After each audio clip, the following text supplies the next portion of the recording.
नमस्कार दोस्तों, आपका अपना चैनल हिंदी जंक्शन पर मैं परवेश कुमार सिन्हा आप लोगों का स्वागत करता हूं, अभिनंदन करता हूं। दोस्तों, स्टेट पेपर 2 के तैयारी के सिलसिले में हम लोग अब काफ़ी आगे निकल चुके हैं। हमें लगता है कि 75% लगभग हो चुका है।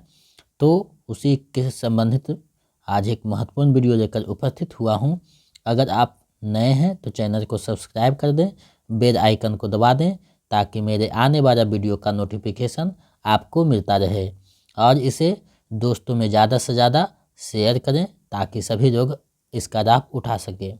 दोस्तों, बिहार स्टेट पेपर 2 हिंदी का अगर आप तैयारी कर रहे हैं तो ये वीडियो आपके लिए काफ़ी महत्वपूर्ण होने जा रहा है, क्योंकि इसमें हम लोग सिलेबस के अनुसार जीवन का झरना आर.सी. प्रसाद सिंह द्वारा लिखी गई कविता है, उसी को पढ़ेंगे, उसके भावार्थ और व्याख्या को देखेंगे और आर.सी. प्रसाद सिंह के द्वारा जो महत्वपूर्ण रचनाएं लिखी गई, उनके जीवन से संबंधित जो भी बातें थे परीक्षा के दृष्टि से उसको भी देखेंगे और अंत में जो है इन सारे से जो MCQ पूछे गए थे पिछले बार और जो पूछे जाने की संभावना है उस MCQ को भी देखेंगे।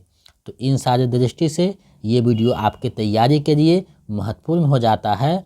तो आप लोग वीडियो के अंत तक बने रहिएगा और अपनी तैयारी को बेहतर कर सकते हैं। तो चलिए बिना देर करते हुए आज के टॉपिक को देखते हैं। हिंदी जंक्शन पक्का सिलेक्शन ये टैगलाइन बनाया है, क्योंकि पिछले बार जो है स्टेट में अच्छा रिजल्ट रहा था तो इस बार भी अच्छा ही होगा। आप देख पा रहे हैं जीवन का झरना कविता आज हम लोग को पढ़ेंगे, जिसके रचनाकार आर.सी. प्रसाद सिंह हैं। तो सबसे पहले रचनाकार से संबंधित जो महत्वपूर्ण बातें हैं उसको देख लेते हैं।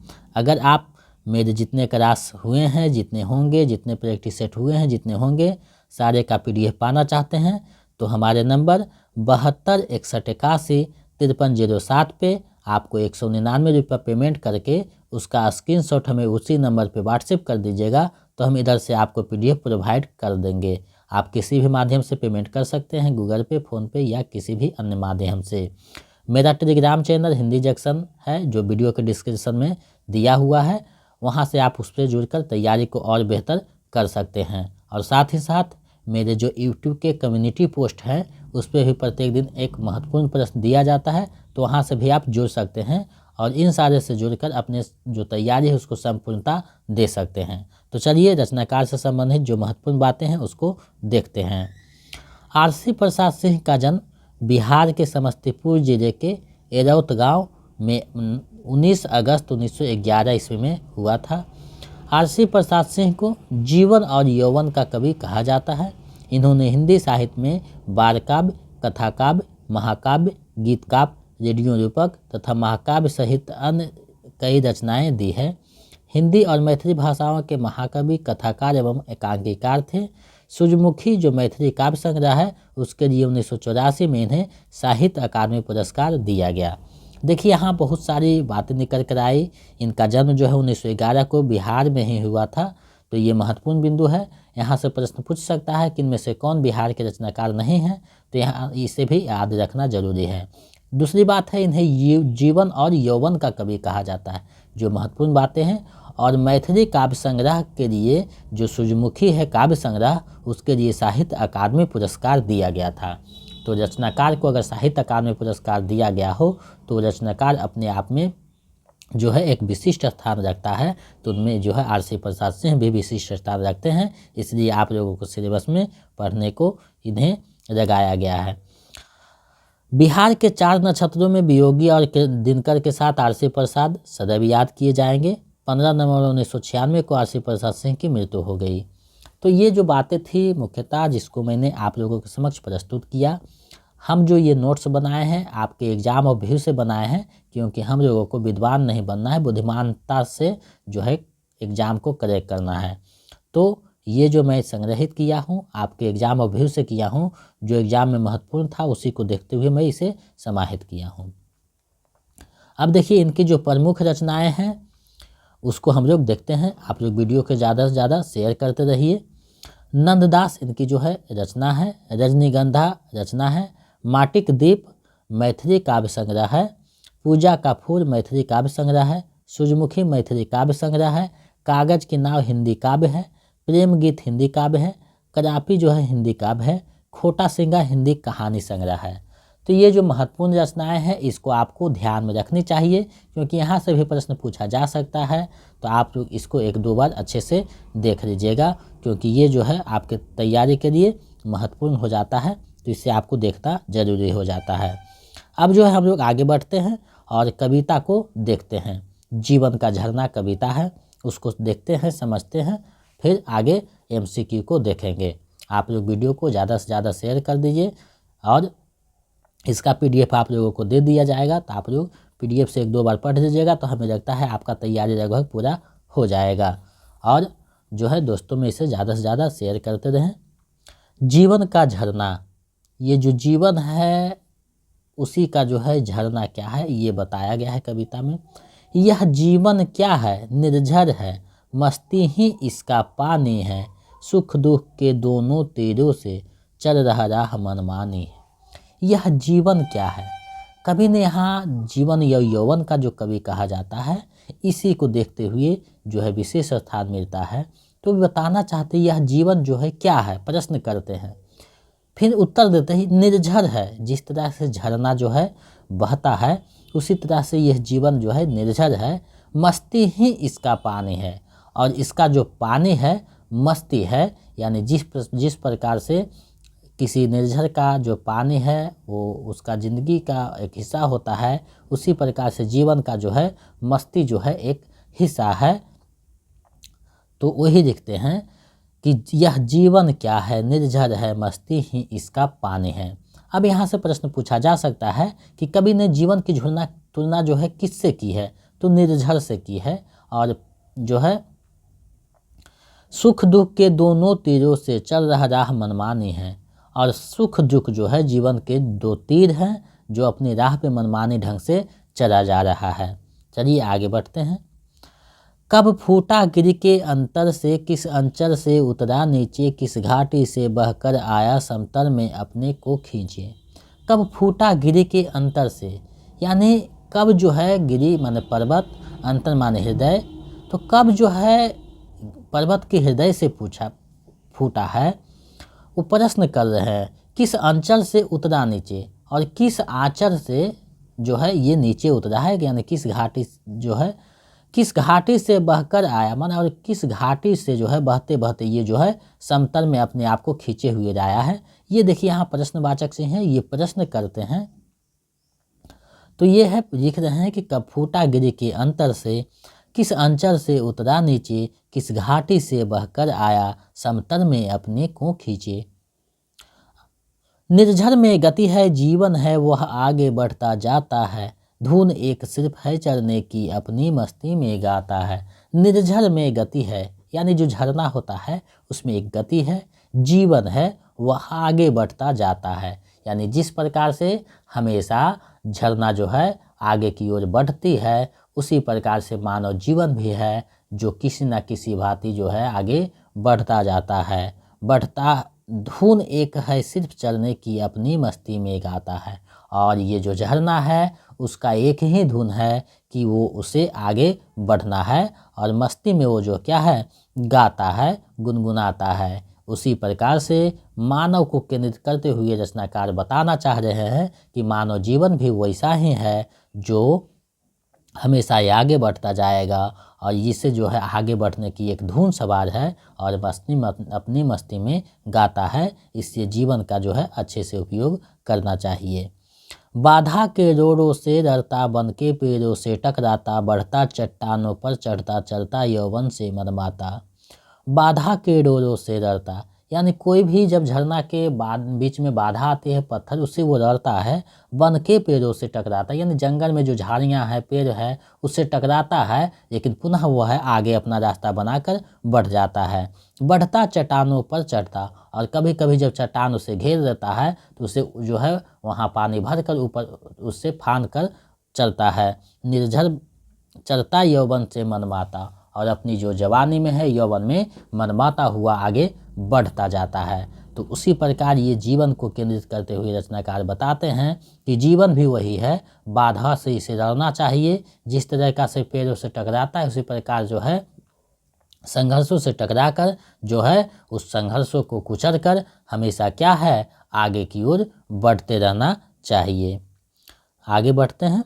लहरें उठती है गिरती है, नाविक तट पर पछताता है, तब यौवन बढ़ता है, आगे निर्झर बढ़ता ही जाता है। लहरें उठती है गिरती है, ये जो झरने हैं उसमें लहरें उठती है गिरती है, नाविक तट पर पछताता है, और जो नाविक है वो तट पे पछताता है कि ऐसा नहीं होना चाहिए क्योंकि हमारे नाव नहीं चलेगा। तब यौवन बढ़ता है आगे, लेकिन फिर भी जो है नदी का जो युवावस्था है आगे बढ़ता है और निर्झर ही बढ़ता जाता है, और ये जो निर्झर है झरना है वो बढ़ता ही जाता है। इसी प्रकार से लहरें उठती है गिरती है, नाविक पर तट पर पछताता है, यानी मानव को केंद्रित करते हुए कहते हैं कि इसमें संघर्ष आएगा, मुसीबत आएगा और जो है कभी पछताना भी पड़ेगा, लेकिन इससे जो है उबना आपको नहीं है, और क्या है, यौवन है आप में, आपको जो है निर्झर की तरह आगे बढ़ता ही जाना है। निर्झर कहता है बढ़े चलो देखो मत पीछे मुड़कर, यौवन कहता है बढ़े चलो देख सोचो मत होगा क्या चलकर। निर्झर कहता है बढ़े चलो देखो मत पीछे मुड़कर। निर्झर जिस तरीका से आगे बढ़ता जाता है और वो संदेश देता है कि पीछे मुड़कर मत देखो क्या होने वाला है, उसी प्रकार से यौवन कहता है बढ़े चलो, और मानव का जो यौवन है वो जो जीवन है वो आगे बढ़ता जाता है और वो कहता है सोचो मत क्या होगा चलकर, यानी इस रास्ते पे चलकर क्या होगा उसके बारे में मत सोचो, सिर्फ अच्छे कर्म को करते जाओ, संघर्ष से लड़ते रहो, तो हमेशा जो है आप अच्छे मुकाम पे पहुंच सकते हो। चलना है केवल चलना है, जीवन चलता ही रहता है, रुक जाना है मर जाना है, निर्झर या झरकर कहता है। चलना है केवल चलना है, यानी ये दोनों का काम ही है चलना। जिस तरह से जीवन और निर्झर उसका कभी रुकता नहीं है, हमेशा चलता रहता है, उसी प्रकार जीवन भी है, हमेशा चलता रहता है। रुक जाना मर जाना, जिस तरीका से अगर झरना कहीं रुक जाएगा तो वहीं वो जो है मरा हुआ अवस्था है, यानी आगे नहीं बढ़ पाएगा तो उसका महत्व खत्म हो जाएगा। उसी प्रकार से जो है मानव जीवन भी है, ये अगर रुक जाएगा तो आप जो है मृत्यु को प्राप्त कर जाएंगे। निर्झर या झरकर कहता है, और ये जो है आगे बढ़कर कहता है कि मेरा रुकना काम नहीं है। तो ये कविता था जिसको मैंने अपने भावों में आपके समक्ष प्रस्तुत किया। अब संक्षेप में इसका जो भावार्थ है उसको एक बार देख लेते हैं। कवि आरसी प्रसाद सिंह ने जीवन का झरना शीर्षक कविता में हमेशा गतिशील रहने का संदेश दिया है।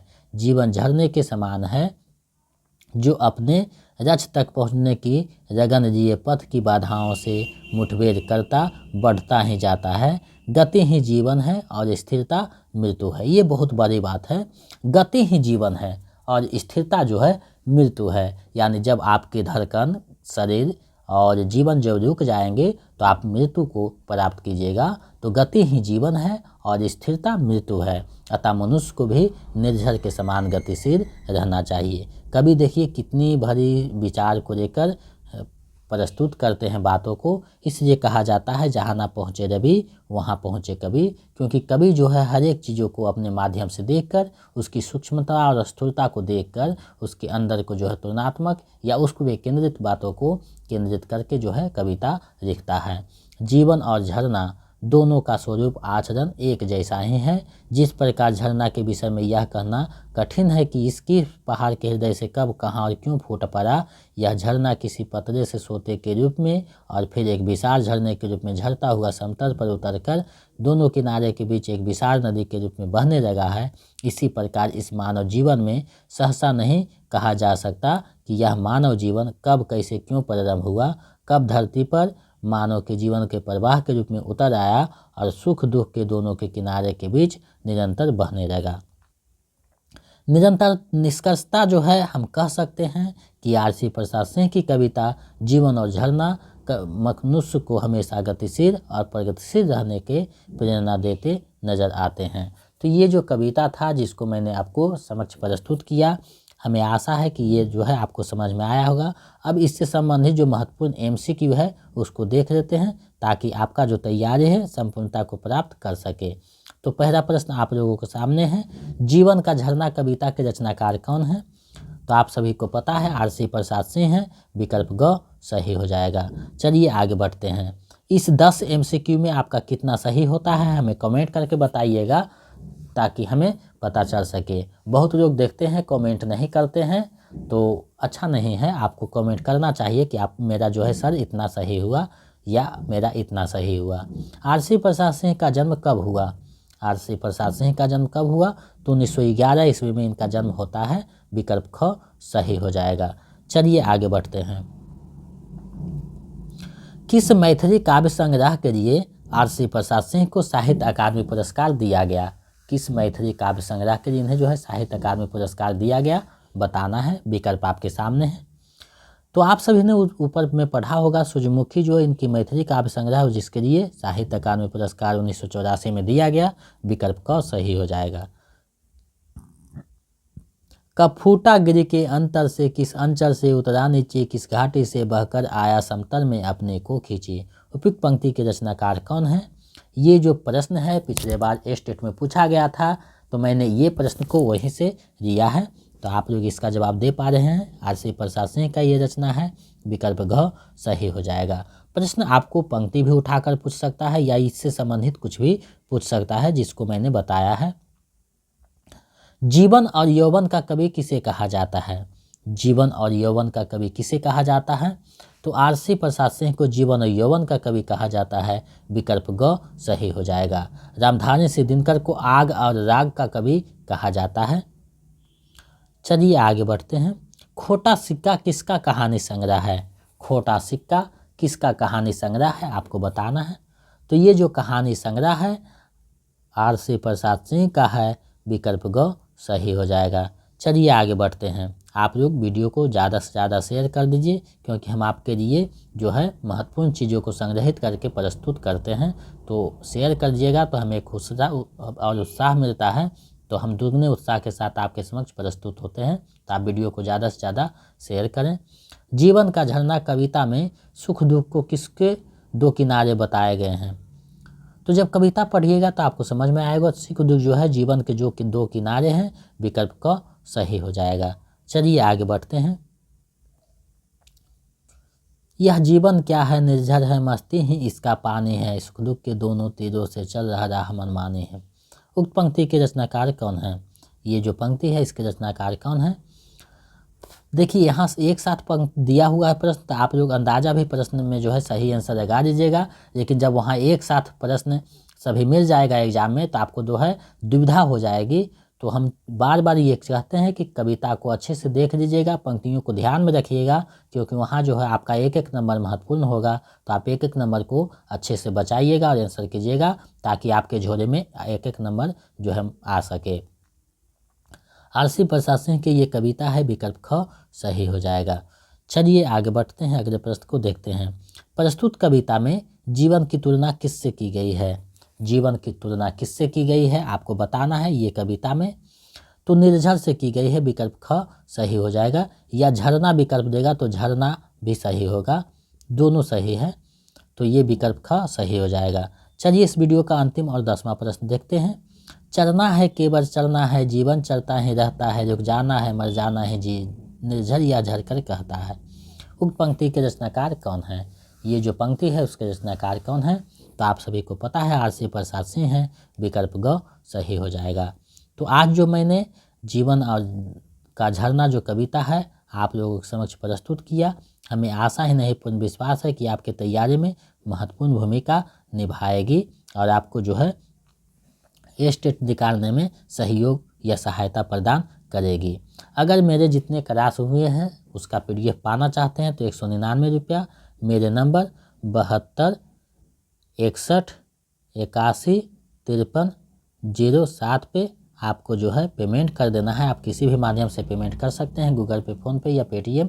और इसका जो पेमेंट कीजिएगा स्क्रीनशॉट लेकर इसी नंबर पे हमें व्हाट्सएप कर दीजिएगा, तो हम इधर से आपको PDF प्रोवाइड करवा देंगे। तो जो नहीं किए हैं जल्दी से कर दें, ताकि उनका रजिस्ट्रेशन मैं कर सकूं और PDF प्रोवाइड करवा सकूं। और दूसरी बात है, अगर आप BPSC 3 का पॉइंट 0 का तैयारी करना चाहते हैं तो 249 रुपये आपको मेरे इसी नंबर पे भेजकर स्क्रीनशॉट भेजना होगा। तो हम इधर से जो है प्रैक्टिस सेट और नोट्स प्रोवाइड करवा देंगे।